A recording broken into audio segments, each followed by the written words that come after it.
sociólogo mexicano dedicado a la promoción de la democracia y la defensa de los derechos humanos. Estudió licenciatura en Sociología en la UNAM. Es maestro en Ciencias Sociales por parte de la Facultad Latinoamericana de Ciencias Sociales. También es doctor en Ciencias Políticas y Sociales por la Facultad de Ciencias Políticas y Sociales de la UNAM. En la sociedad civil, ha sido cofundador y colaborador de varios movimientos y organizaciones civiles, como Alianza Cívica, CENCOS y el Movimiento por la Paz con Justicia y Dignidad. En el servicio público, ha sido secretario ejecutivo de la Comisión Interamericana de Derechos Humanos, presidente de la Comisión de Derechos Humanos del Distrito Federal y consejero del Instituto Electoral del DF. Actualmente es senador de la República y es parte del grupo parlamentario plural e independiente denominado Grupo Plural. Hoy con nosotros, Emilio Álvarez y Casa. Mi querido Emilio Álvarez y Casa, me da mucho gusto saludarte este día y preguntarte, ¿y tú cómo estás? Mira, Julio, pues primero contento de tener esta conversación contigo, este encuentro y por tu conducto a quien nos acompañe en tu canal, literalmente cuando lo vea, porque ahora las redes sociales nos permiten eso, eventualmente es de las grandes maravillas de la pandemia, ¿no? Nos dejó más entrenados, capacitados y en el entendimiento.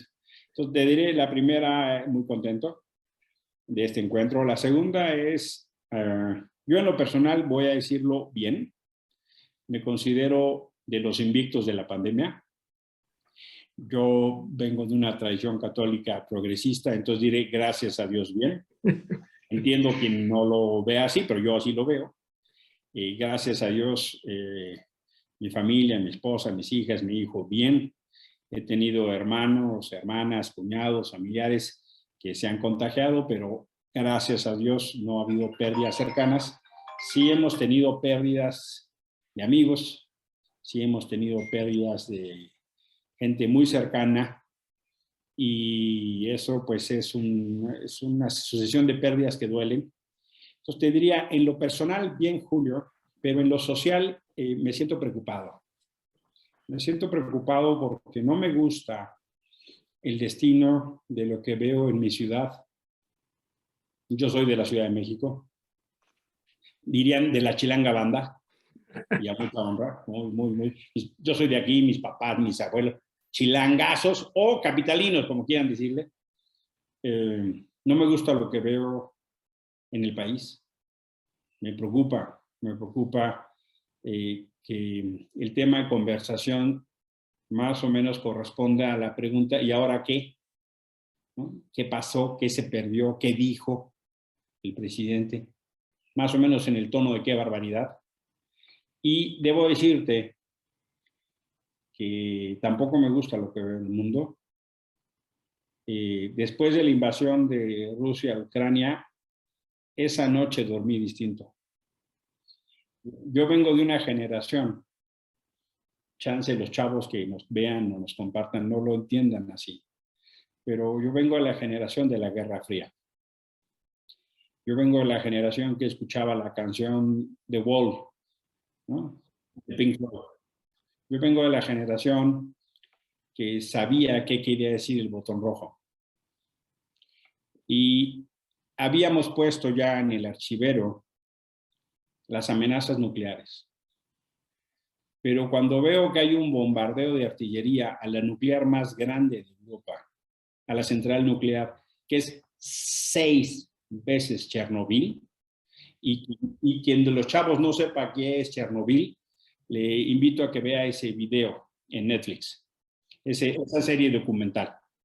Entonces, debo decirte, bien en lo personal, preocupado en lo social, en lo general. Emilio, efectivamente estos tiempos nos indican nuevos momentos, nuevos retos. Fíjate, ahorita me quedé pensando en la reflexión que hacías respecto al tema de la guerra, de la invasión a Ucrania, y también pues me quedé pensando, tú y yo somos más o menos contemporáneos, tú del 65, si mal no recuerdo, yo del 69. Entonces, bueno, pues más o menos por ahí nos tocaron esas épocas, y sí, hoy se antoja difícil recordar las amenazas de lo que representa una guerra nuclear, y hoy lo tenemos muy cerca. Y además con esta globalidad, hoy estamos muy cerca un país de otros, Hoy el tránsito de ciudadanos por el mundo es global, es general, y esto nos afecta a todos. El que haya una guerra no es bueno nunca para nadie. Por ahí decían en mi pueblo, en Irapuato, Guanajuato, el Manhattan del Bajío, la máquina del progreso, ¿verdad? Eso es todo, Eso es Luis. todo. Y eso que hoy vengo sencillito, pero Eso. alguien decía por ahí en Irapuato que los pleitos ni ganados son buenos. Y tienen razón, la verdad es que siempre una diferencia mundial pues, puede traer consecuencias graves. Hay un chorro de cosas que platicar, mi querido Emilio. Yo te he seguido a lo largo de los años. Cuando nos conocimos, yo estaba en Canal 11, Sí, cómo no. tuve en responsabilidades ya de derechos humanos, con una responsabilidad muy importante en la Ciudad de México. A ver, yo te quisiera preguntar, ¿de dónde viene tu vocación de derechos humanos? O sea, ya tampoco desde chavillo ya pensabas, cuando veías este tipo de cosas, ya veías que te ibas a enfocar por ahí a los derechos humanos. Mira, yo tengo ahora pues poco más de 30 años dedicándome al tema de derechos humanos. Me he dedicado, como bien dices, en distintos ámbitos.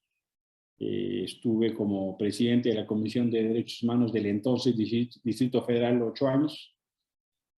Fui secretario ejecutivo de la Comisión Interamericana de Derechos Humanos, la CIDH, 4 años. Tuve el privilegio de ser el primer mexicano que ocupa ese cargo.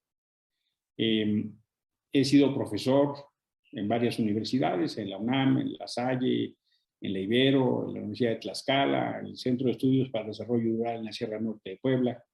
Activista, acompañé las caravanas y el movimiento por la paz con justicia y dignidad de Javier Sicilia.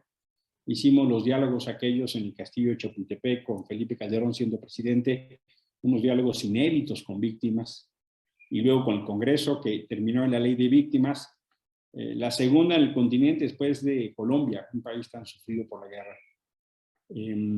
He sido consultor en Naciones Unidas, en el Banco Mundial o en organismos mexicanos. Literalmente he estado sentado en casi todos los lugares de la mesa.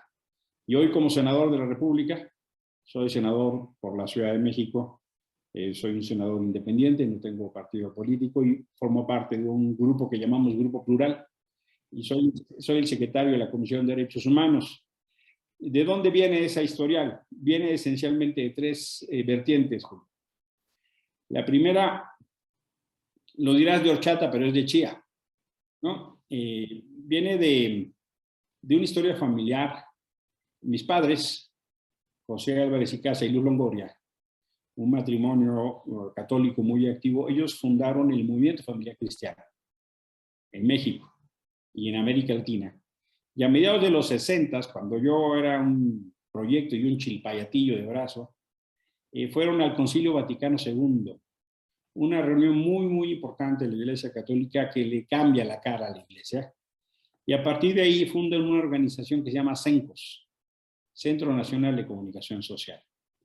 Y al principio CENCOS era la oficina, déjame decirlo así, de comunicación del episcopado católico.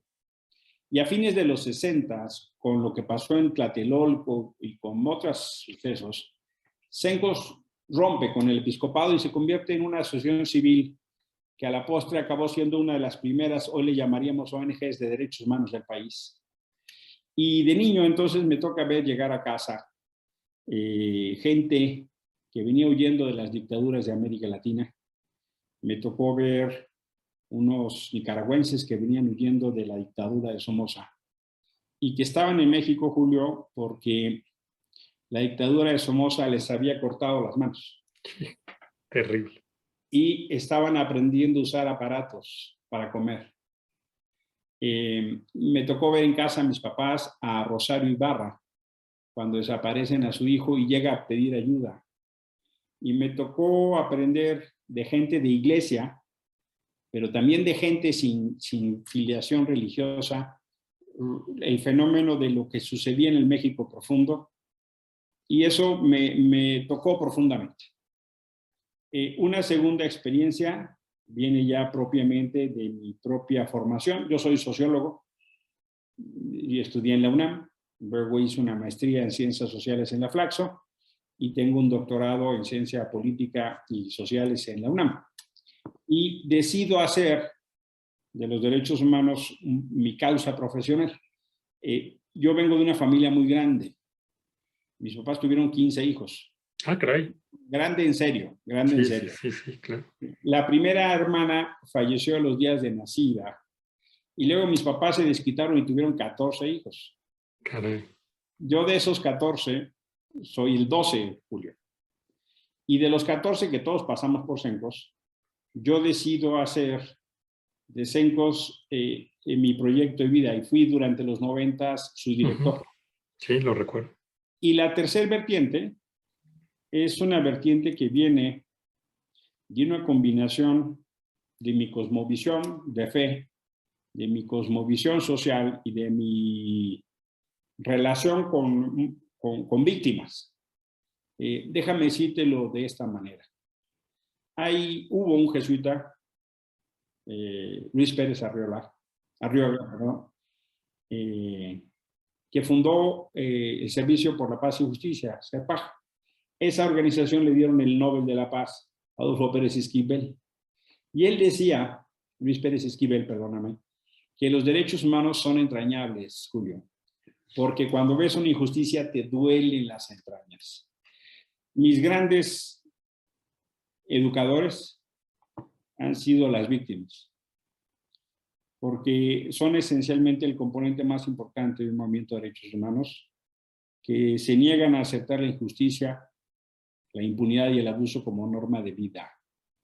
Gracias a Dios, yo no he estado en la categoría de víctima, he acompañado a muchas durante mi trabajo, pero admiro profundamente la fuerza, la entereza de la gente que en lugar de quedarse llorando en su casa, sale a exigir para que no nos pase a nosotros y a otras personas lo que a ellas les ha pasado. Estas tres vertientes, mi historia familiar, mi apuesta profesional y la consecuencia de mi causa, son esencialmente las tres grandes disparadores que me han llevado a trabajar en estos temas con independencia de donde yo esté, ¿no? Ahora lo hago en el Senado y seguro cuando esto acabe, pues buscaré desde dónde lo haré, pero algo relacionado con derechos humanos, seguro, Julio, lo voy a seguir haciendo.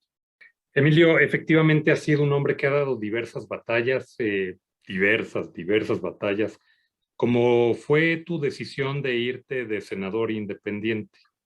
Hoy este grupo plural, que ya es de 6, no de 5, si mal no estoy enterado, que ya también hay equidad de género, porque ya empataron ahí la plantilla, con la incorporación de Adriana Jurado como nueva integrante que viene del estado de Aguascalientes, y ya se conforma un grupo plural con Nancy de la Sierra, con Alejandra León, con Germán Martínez, con Gustavo Madero y tú. A mí me llamó mucho la atención cuando toman esta actitud, pues, digamos, valiente. ¿Por qué te lo digo así? Porque los ciudadanos de a pie, llámese todos nosotros, muchos de nosotros estamos desencantados de los partidos políticos. Y estamos encantados de los partidos políticos porque sentimos que nos han dejado de representar. En muchos momentos pareciera que atienden más a su agenda directa y personal o a través del poder que genera la representación de los partidos y las posiciones dentro de las cámaras, pues acaban en otras agendas que distan mucho de la representación de los ciudadanos. Me llama la atención en este grupo que te vayas a formar parte de este grupo plural. La verdad que creo que es lo más plural que hay en el Senado de la República el día de hoy, porque digo, además de valentía, porque eso de renunciar a recursos de una manera voluntaria o involuntaria, porque los dejaron realmente en el RIN, cuando dentro de los órganos de gobierno de las propias cámaras pues no están establecidas determinadas posiciones y eso pues, se vuelve tan más difícil.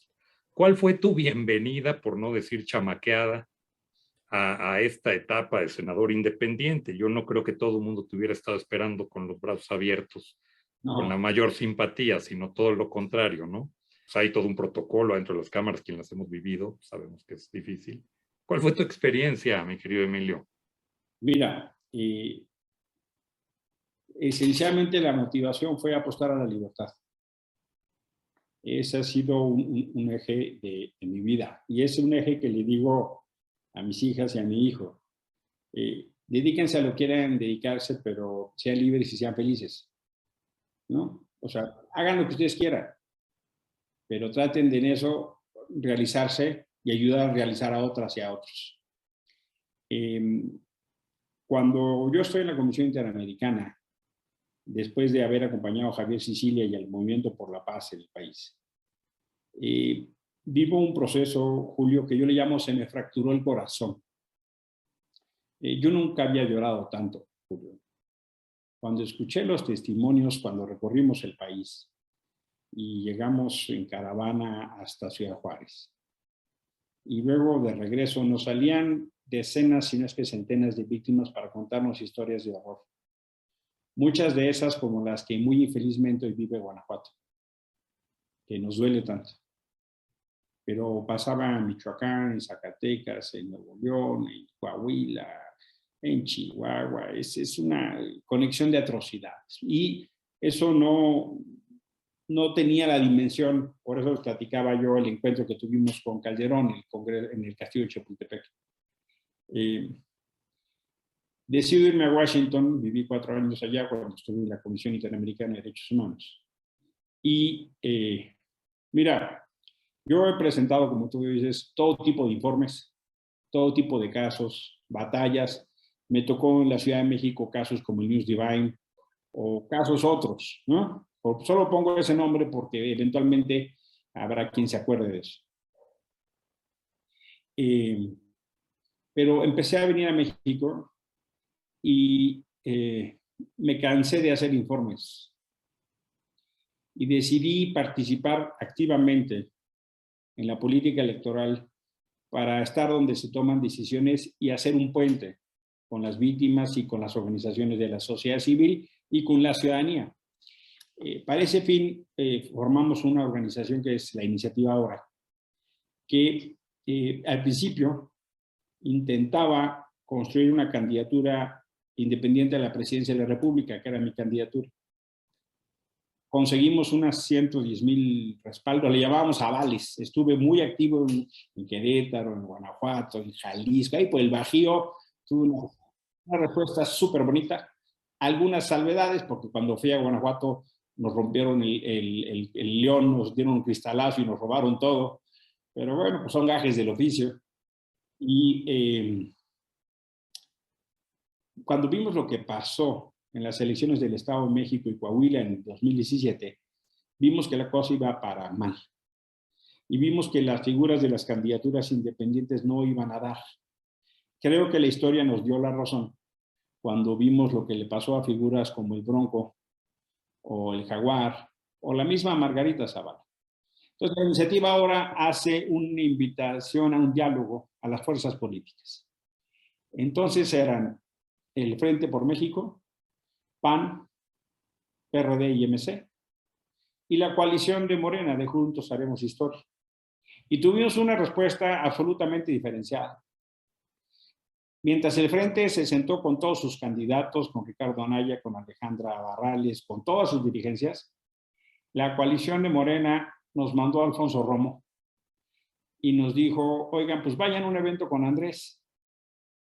Y nosotros le dijimos, mira, nosotros nos vamos a sentar con quien esté dispuesto a hacer un diálogo público, con una agenda, porque nosotros tenemos una agenda que queremos suscribir y firmar. No vamos a luchar por puestos, queremos una agenda. Y la respuesta de Poncho Romo fue, no, pues Andrés no va a querer, ya ven cómo es. Por cierto que Romo ya no está en el gobierno, ¿no? Metió el cuerpo y probablemente las manos al fuego y tal vez se quemó. Habrá que preguntarle a él o a mucha gente a la que él involucró. Eventualmente el hermano de Tatiana Cloutier, hay que ver lo que dice ahora, ¿no? Y eventualmente mucha gente más que le creyó a Andrés, que le depositó o definitivamente su voto de confianza o el beneficio de la duda, pero creo que hoy, a 3 años vistos, eso ya no ha lugar. Y lo que recibimos de respuesta del Frente fue un diálogo y un proceso de apertura que nos llevó entonces a que la iniciativa ahora aceptara a Julio a hacer una alianza una alianza electoral parlamentaria de gobierno. Y me ofrecieron el espacio de la senaduría de la Ciudad de México, que estaba siglado al PRD. Y yo acepté diciendo que era candidato externo, porque no era de ningún partido, no era ni del PAN, ni del PRD, ni MC. Hay una narrativa perversa de mucha gente que quiere hacer creer que es distinto, pero no es así. De hecho, Julio, lo que queríamos era hacer nuestra propia bancada en la Cámara de Diputados y en el Senado. Y los números no nos dieron, tuvimos solo 2 diputados en la Cámara y yo en el Senado. Pero por eso, al llegar, me declaro independiente, porque ese era el acuerdo. Hay un dicho que se dice, quien avisa no engaña, quien avisa no traiciona. Y yo lo firmamos de inicio. Es más, cuando Ricardo Anaya rindió protesta para ser candidato, ese día firmamos el acuerdo. Entonces, quien avisa no engaña, pero por supuesto que los partidos políticos del frente no les cayó bien, porque perdían un espacio. Y perder un espacio es perder presupuesto. Y la llegada fue ruda, Julio. La llegada al Senado fue ruda por 3 razones. Primera, mucha gente creía que yo tendría que estar con Morena, ¿no? Y se me fueron a bastonazos, ¿no? Eres un traidor, desgraciado, ¿cómo te vas con el PAN? Si el PAN y Calderón y... dije, a ver, perdonen, háganse cargo de lo que está pasando. Y aquí hay una agenda para lo que yo voy al Congreso. Y además, yo conozco bien a Andrés. Cuando yo era presidente de la Comisión de Derechos Humanos, él era jefe de gobierno. Y conozco bien a Ebrard, y a Sheinbaum, y a Encinas, y a Martí, y a Dolores Padierna, y a René Bejarano. Y muchos eran mis clientes frecuentes. Los conozco bien, Julio, por eso no estoy ahí. Y les digo, no, miren, es que cuando él fue jefe de gobierno pasó A, B, C, D, F, G, H, I. Y la verdad, yo no creo en Andrés. Y por eso no estoy ahí, a pesar de que ofrecí un diálogo serio. Y no hubo respuesta a ese diálogo serio. Justo por cómo es él. La segunda fue que no hay espacio. Todo está hecho para los grupos parlamentarios de los partidos políticos. Todo, las reglas. Las reglas de operación, claro, la asignación presupuestal, todo. Hasta las curules, hombre. No, entonces, hasta cómo te sientas. Claro. ¿No? Y entonces, ¿cómo me iban a tratar? No sabían ni administrativamente cómo tratarme. Y, increíblemente, mi primera batalla, que duró más o menos 3 meses, ¿Fue para que te dieran la palabra o qué? Para que me dieran la palabra, ¿no? Porque solo se la dan a los grupos parlamentarios. Claro. ¿No? Entonces tuvo que estar haciendo una lucha y te voy a poner un ejemplo, ¿no? Si yo estaba en una sala de juntas recibiendo víctimas, me hablaba gente de mi equipo, que es un equipo chiquitito. Sí, pues ya me imagino. Me decían, oye, Emilio, están votando un acuerdo para la comparecencia de Luis Videgaray como canciller y no te menciona, entonces si no te metes ahorita, no te van a dejar hablar. Entonces tenía que salir corriendo y decir, oigan. Y el senador independiente también. Bueno, me decía Martí Batres, bueno, habla con todos los coordinadores a ver si quieren. Entonces ahí me tienes en la visita de las 7 casas. Oiga, está bien. Pero así cada vez, viene la visita de Ildefonso Guajardo, que es secretario de Economía. Ahí vas otra vez. Hasta que más o menos eso fue haciendo costumbre. Y al hacer costumbre se hizo derecho y sentó precedente. Y se convirtió entonces en un fenómeno interesante porque yo puedo decir lo que yo pienso y considero y no tengo que estar atendiendo las negociaciones, lo que dice mi dirigente de partido, lo que dice el partido, o lo que dice mi amigo que se quiere ir de embajador, pero pues no conviene, pero que si no vayas a decir eso porque se enojan, porque mira, estamos negociando este puesto y entonces aquí no vamos a ir rudos. Entonces, de repente, pasa un fenómeno muy extraño. Se acercaban senadores de Morena y me decían, lo que tú dijiste lo debíamos haber dicho nosotros. De repente se me acercaban senadores del PAN y me decían, qué bueno que señalaste lo que señalaste. Entonces, cuando yo criticaba al PRI, me felicitaban los de Morena. Cuando criticaba a Morena, me felicitaba la oposición. Una cosa complicada, Julio. Por supuesto, hubo un castigo en financiamiento fuerte. Soy el senador con menos recursos del Senado. No me nombraban ni para la Comisión de Parques y Jardines, ¿no?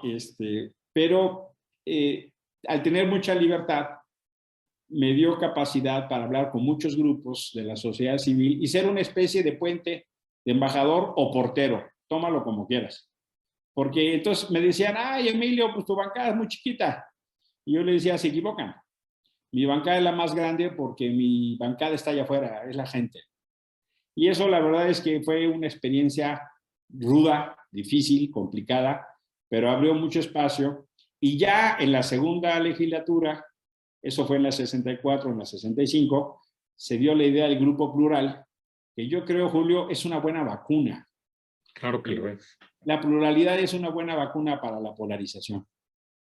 Claro que lo es. Además tienen ahí capacidad de interlocución, esa libertad se las da, pero además pueden ser el pequeño gran gigante, ¿eh? A la Sí. hora de inclinar la balanza y a la hora de que se aprietan las decisiones y las posturas, 6 votos son bien importantes. Sobre todo en una instancia como el Senado de la República, Claro. somos 128, y para una reforma constitucional o para un desnombramiento, el número mágico es 85, porque se requieren 2/3 partes más 1. 85 es el número mágico. Y la que dice la Constitución es 2/3 partes de los presentes, habiendo quórum. Pues cuando es una discusión dura, todo el mundo va, porque entonces encarece la votación. A menos quórum, menos votos. En una votación cerrada, 6 votos hacen absolutamente diferencia. Claro. Y mira, está pasando un poquito lo que dice la cultura popular, Julio. Quien camina solo, camina rápido. Quien camina acompañado, llega lejos. Claro, sí, sí, sí. Y eso me está pasando con el Grupo Plural, gente muy diversa. Está un Gustavo Madero, que sigue siendo militante del PAN, pero que se sale la bancada del PAN y con eso manda un mensaje en su entendimiento de que el PAN se tiene que acercar a la gente. Ese es el mensaje de Madero. Un Germán Martínez, que también fue presidente del PAN, pero que se fue con Morena. Y se sale de Morena también. Fue invitado por López Obrador, fue director del IMSS y manda una carta de renuncia al IMSS que ahorita había que releer. Sí, durísima. Y que yo respeto enormemente. Y que decide, sin ser militante de Morena, salirse del grupo parlamentario de Morena. Y se incorporan 2 mujeres de inicio, ahora 3, como tú bien dices, los traes muy bien en el radar. Nancy de la Sierra, que es de Puebla, ella fue del PRI, y en las elecciones la invitaron a competir por la coalición de Morena y estuvo en el PT sin ser militante del PT. Y Alejandra León Gastelum, ella es de Puebla. Alejandra León, que viene de Baja California, ella fue fundadora de Morena y opera para que esté en el PT. Y finalmente ella también renunció a Morena y no era del PT. Y últimamente ya tenemos un cuadro del Bajío. Ya tenemos nuestra más reciente adquisición. Aguascalientes. De Aguascalientes, Adriana Jurado. Adriana Jurado era la titular del CIPINA Aguascalientes. El CIPINA es el Sistema Integral de Protección de Niñas, Niños y Adolescentes. Sí, ¿no? Una valerosa guerrera de los derechos de la infancia, que estará un tiempo con nosotros porque ella es la suplente de Marta Márquez. Sí, a la hora que se va de candidata, pues obviamente.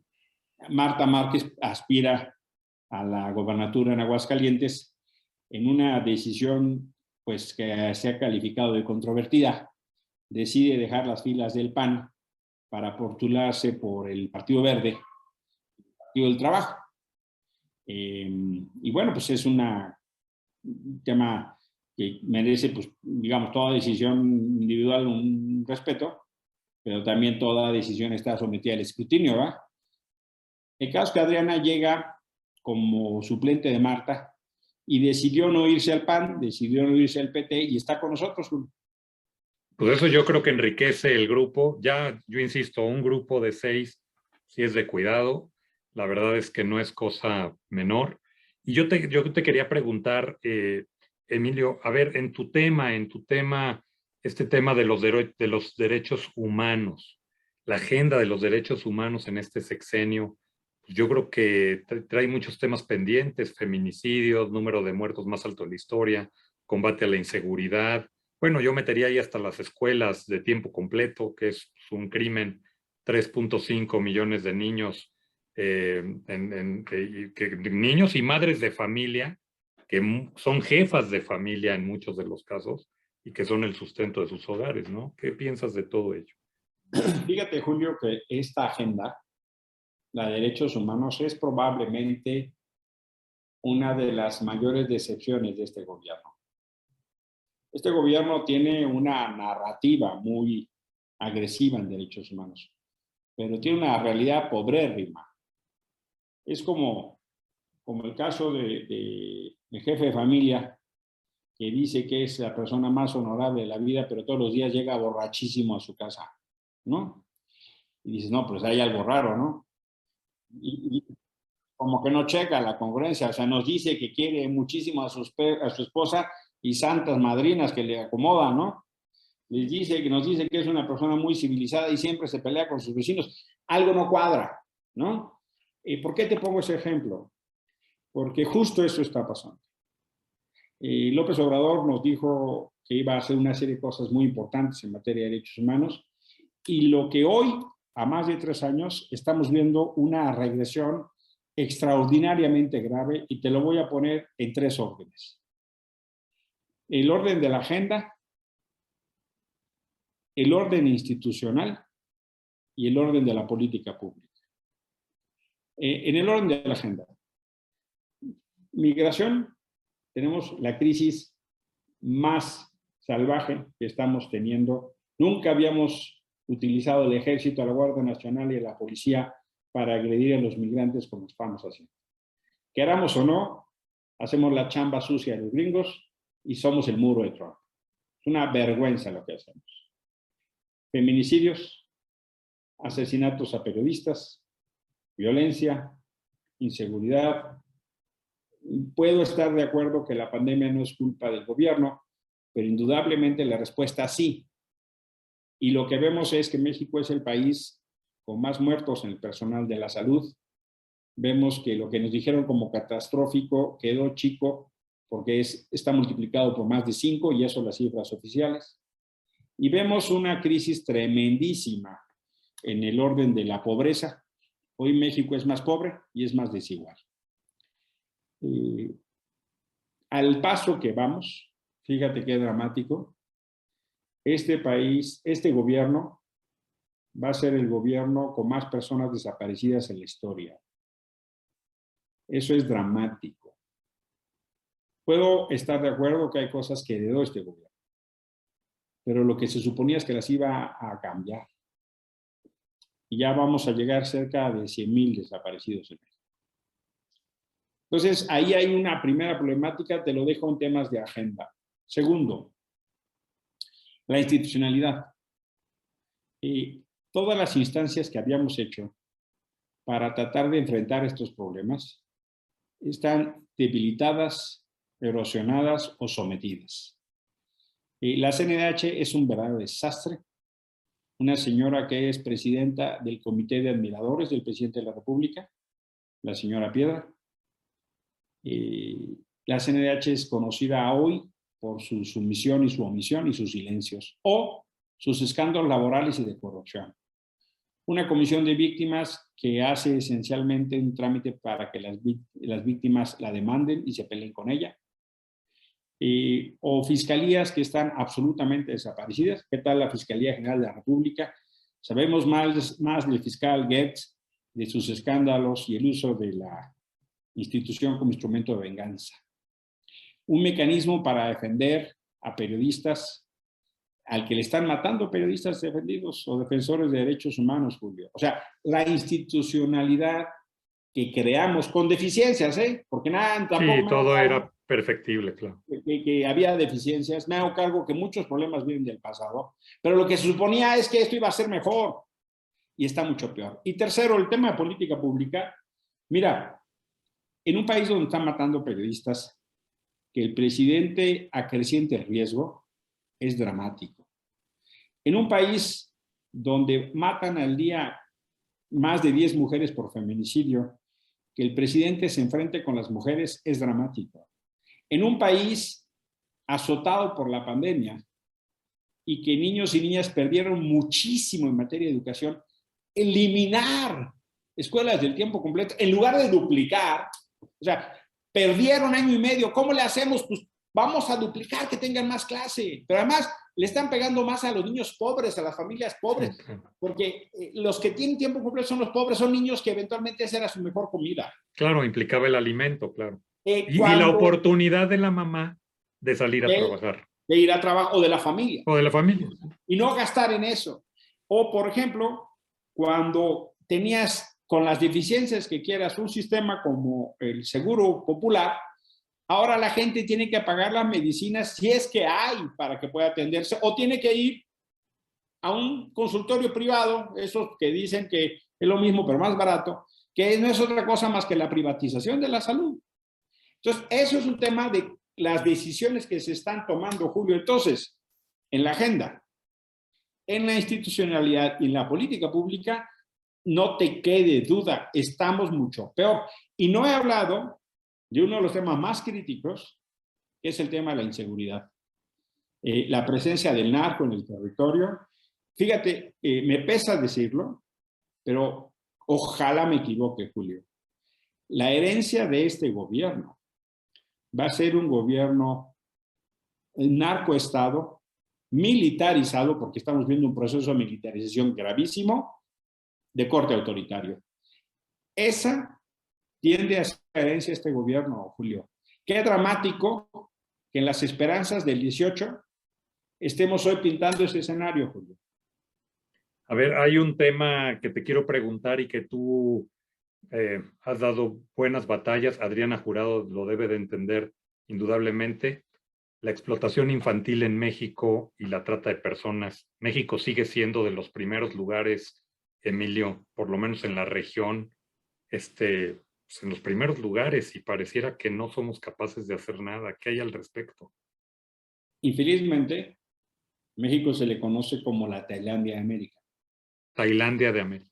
Porque el tema de la trata explotación. De niños, la explotación con fines sexuales, en lugares turísticos como Cancún, como Puerto Vallarta, como Acapulco o muchos otros, hacen que haya todo cadenas de trata, fenómenos de explotación, no solo a niñas, sino a mujeres.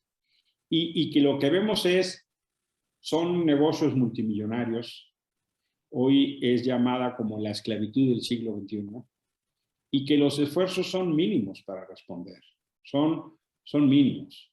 Requieres el entendimiento de que estás enfrentando redes de macrocriminalidad y que generalmente atrás de un tratante hay toda una cadena de negocios.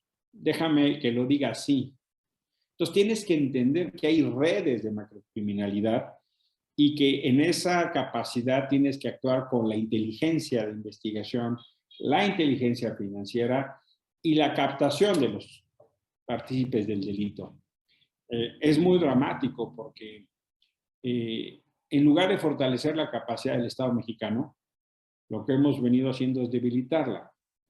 Del 2018 para acá, probablemente la Fiscalía General de la República tiene una reducción del presupuesto de más del 10%. Y claro que entonces temas como estos, pues están profundamente agravados.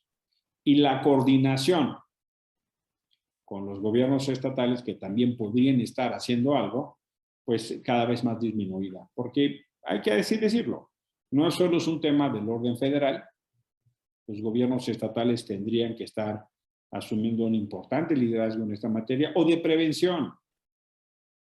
La verdad de las cosas es que yo creo que las alertas sociales del tema no están suficientemente prendidos. Al contrario, hoy hay nuevos mecanismos de enganche y eso es un tema que papás y mamás tenemos que reflexionar. Los riesgos a los que están expuestos nuestras hijas e hijos en Facebook en Internet, Redes sociales, sí. en redes sociales. Y es un problema, ¿sabes? Porque ha cambiado una relación que es muy importante, Julio. Nosotros venimos de una relación donde generalmente el que sabía más ponía las reglas. Claro. Generalmente nuestros papás sabían más que nosotros, nuestras mamás sabían más que nosotros. Pero hoy los chavos saben más de tecnología que los papás. Al revés, sí. Entonces, ¿quién pone las reglas? Si una mamá necesita a su hijo para cambiar el seguro del teléfono, para quitarle el tono, para ver la tele, para prender la computadora, para usar el Facebook, para ver cómo es eso del TikTok, ¿no? Y eventualmente papás y mamás dominarán con soltura el WhatsApp, pero y tal vez sean fieras en el correo electrónico. Si tú le preguntas a un chavo, pues te dicen, eso es casi como telegrama, eso es casi prehistoria. Es ¿no? como un fax. Sí, yo le decía a una de mis hijas, oye, ¿por qué no le hablas a fulanita? Y me volteó a ver con una combinación de una mirada entre como si fuera una antropóloga y ternurita, ¿no? O sea, viendo una pieza del pasado, dice, ay, papá, ya no se habla por teléfono, hombre, ¿no? Sí. Entonces, el fenómeno tecnológico, Julio, juega muy en contra, porque los mecanismos de enganche están también disfrazados. Claro, para captar a esos chavitos. Para captar a los chavos, muchos en solitud. Y cuando tú y yo éramos chavos, se decía que las nanas eran las televisoras. Claro, sí. Hoy son los teléfonos, ya ni siquiera las computadoras. Sí, pero además de las nanas nuestras eran Don Gato y su pandilla, el Superagente 86, Mi Bella Genio. O sea, nada que ver con lo que hoy tiene de... Los más versados veían Ultraman. Ultraman. ¿no? El Chavo del 8, hombre, el Chavo del 8. ¿no? Claro. Y hoy los chavos tienen una exposición. Pueden ver la televisión que quieran del mundo, pueden a la hora que quieran, y solo tienen que poner en Google la palabra mujeres desnudas para tener acceso a una pornografía infinita. Es decir, si bien ha avanzado la tecnología como herramienta, sí, también en el deterioro de la parte... También hay un mayor riesgo. Entonces, este fenómeno lo quiero por eso poner desde los dos lados de la ecuación, Julio. Lo quiero poner, sí, desde la responsabilidad estatal, que es fundamental y que creo que es mal atendida, pero también lo quiero poner desde el lado de la advertencia social, Julio. Claro, claro, es gravísimo lo que está pasando. Oye, Emilio, ¿qué piensas de... A ver, resulta que en Michoacán, en San José de Gracia, pues ahora no nada más se presume la muerte de personas, sino que también desaparecen. Pero sí se encuentran más de 200 casquillos percutidos, una serie de cosas y mucha confusión en la información. ¿Qué reflexión te trae esto? Yo pienso que lo de San José de Gracia es una derrota del Estado.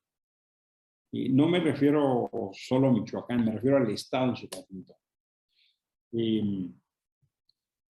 Hay un esfuerzo absurdo, la verdad, absurdo, para decir que no fueron fusilados, porque no hubo un pelotón que actuó al mismo tiempo. Digo, válgame el amor de Dios, pero no sean absurdos. Es claro que fueron fusilados, hombre, ¿no?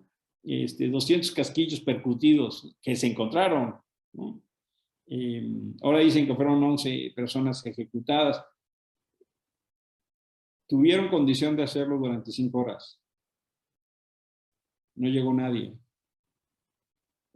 Y es de alarma lo que pasa en Michoacán junto con otros estados. A mí, debo decir, me preocupa mucho lo que pasa en Guanajuato, o me preocupa mucho otros lugares porque... Bueno, a ver, lo que pasa en Zacatecas, escoltando la autoridad a las familias a desalojar sus cosas, o sea, es entregar, o sea, tu vida, tus sueños, tu patrimonio, es ir y decir, ya no puedo vivir aquí, me van a hacer el favor de acompañarme a rescatar las pocas pertenencias en vez de poner orden.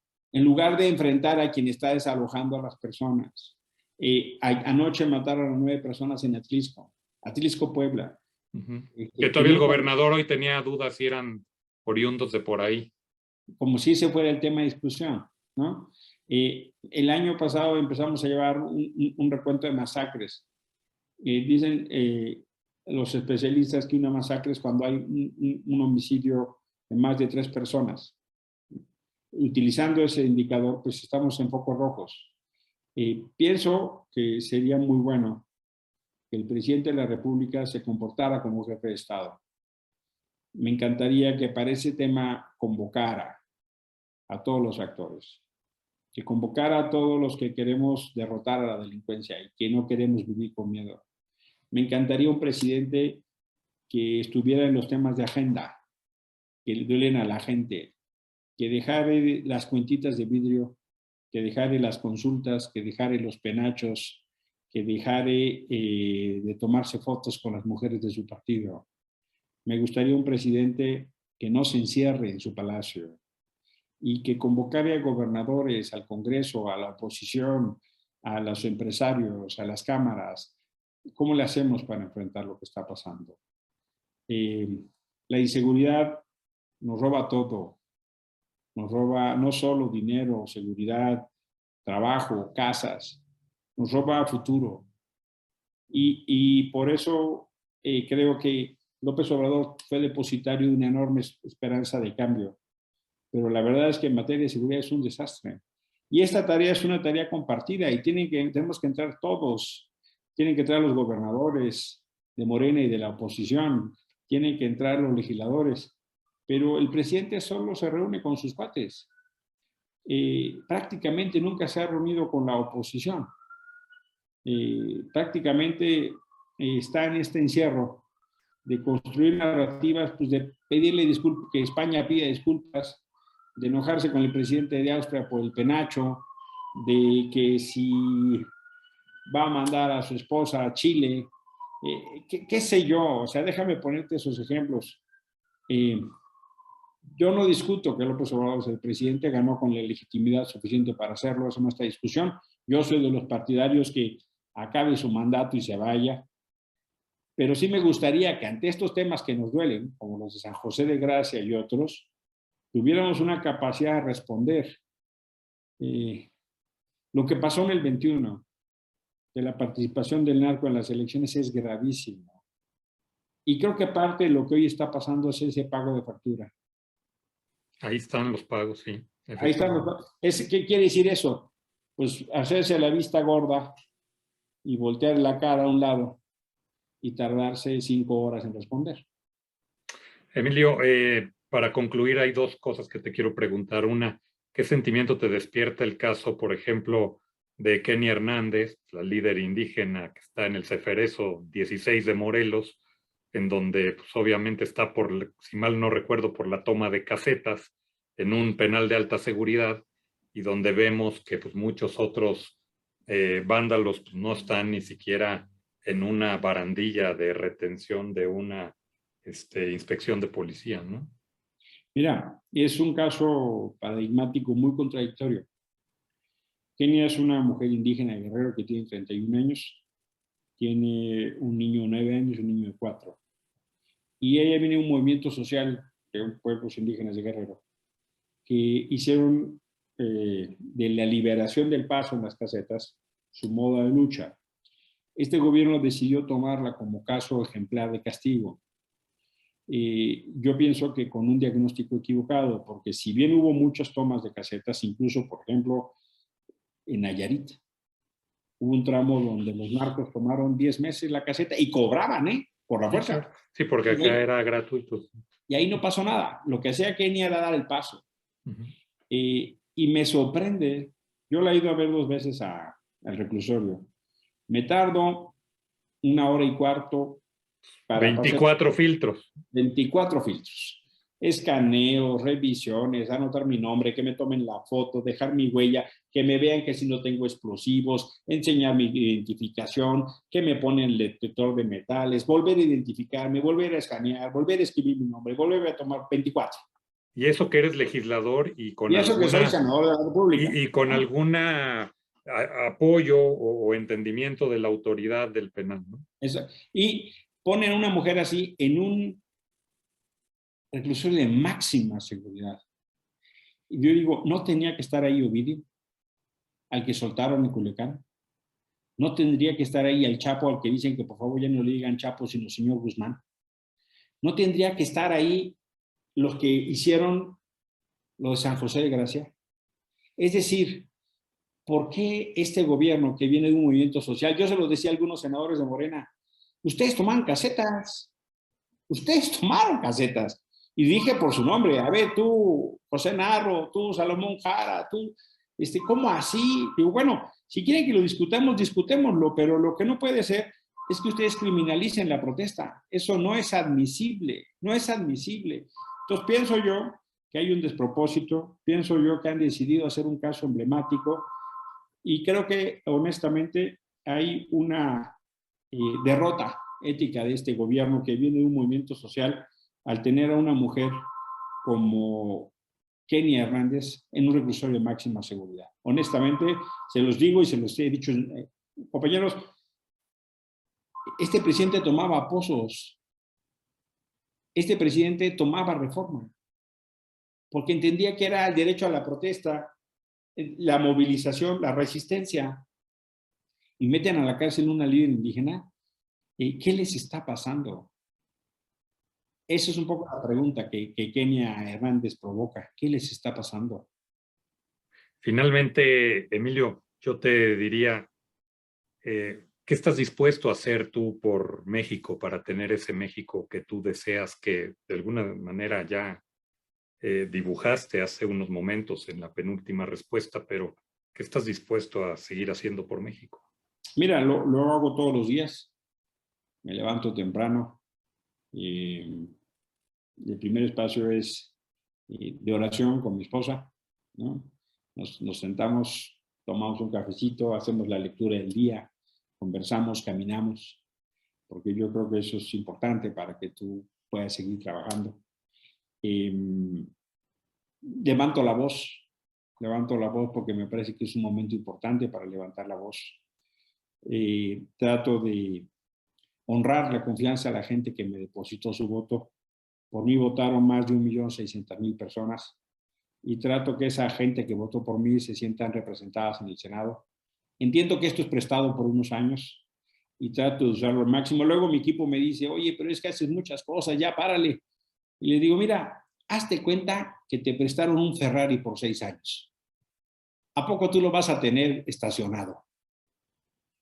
Pues a mí me prestaron una senaduría por 6 años y la voy a usar tanto como pueda. Mira, mañana viajo temprano a Oaxaca, voy a visitar a unos indígenas triquis presos. No hay sesión, pero hay que ir ahí donde hace falta. El fin de semana me voy a la Sierra Norte de Puebla. Estuve hace poquito en Chiapas, estuve en Nayarit, estuve en Guadalajara. Hoy estoy promoviendo una iniciativa ciudadana que se llama el Frente Cívico Nacional. Es una iniciativa para organizar a todos y todas los que no les gusta lo que pasa, para que tengamos una candidatura de oposición al 24. Esencialmente con 2 ideas. Hagamos una elección primaria para escoger al o la candidata que nos dé la legitimidad y la fuerza para enfrentar a lo que hoy tenemos gobernando y no nos gusta. Y 2, hagamos un gobierno de coalición.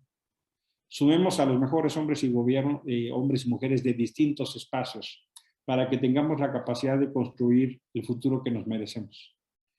Yo soy una persona que se apuesta en lo que cree. Eventualmente por mi formación utópica, eventualmente por mi horizonte de vida, por mi fe, por lo que tú quieras. Me niego a dejarle a mis hijas, a mi hijo, un México derrotado y rendido. Me niego a que la palabra México sea sinónimo de temor.